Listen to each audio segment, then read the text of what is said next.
Hindi pa ba malinaw sa'yo? Ang alin? Alin ang malinaw? Alin? Malabo ang lahat! Malabo! Dahil kaya ako ginagawa to. Dahil ayoko itong ginagawa mo sa sarili mo. Eh ano ngayon sa'yo? Bakit ba lagi mo akong pa'y nakikalaman? Yung kilos ko, yung galaw ko, yung dahil mahal nga kita! Mahal kita!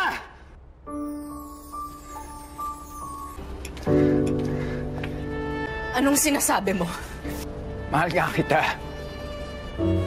Hindi mo ba maintindihan yun? Mahal kita! Bakit mo to sinasabi? Bakit kailangan mo sabihin to, ha? Para umamo ko? Para makuha mo ako ulit? Ganun ba? Hindi. Mali yung iniisip mo eh. Anong gusto mong isipin ko? Akala mo ba tanga ko? Alam ko ang modus mo sa mga babae. Paikutin mo, pakakagatin mo. Kapag pinagsawaan mo na, iiwan mo rin. I'm sorry, sir, ha? I'm sorry, natuto na ako eh. Naging tanga na ako ng isang gabi, hindi ko na uulitin yon.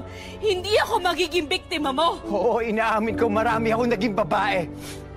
Marami akong nasaktan, pero hindi ibig sabihin nun na gagawin ko sa'yo ginawa ko sa kanila. Ano pa ba gusto mo?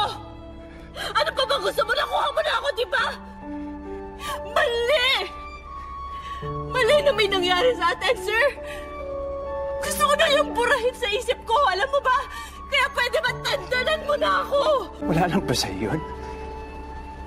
Wala lang sa'yo nangyari sa atin?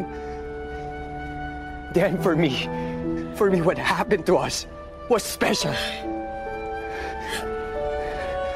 Paano naging special yung ginagawa mo rin sa ibang babae yung bagay na yun, ha?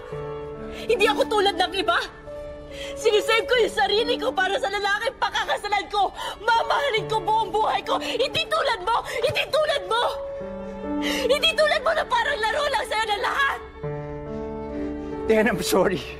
I'm sorry kung nangyari yung hindi dapat mangyari. Pero nangyari na wala na tayong magagawa. Can we give it a chance? Just one chance.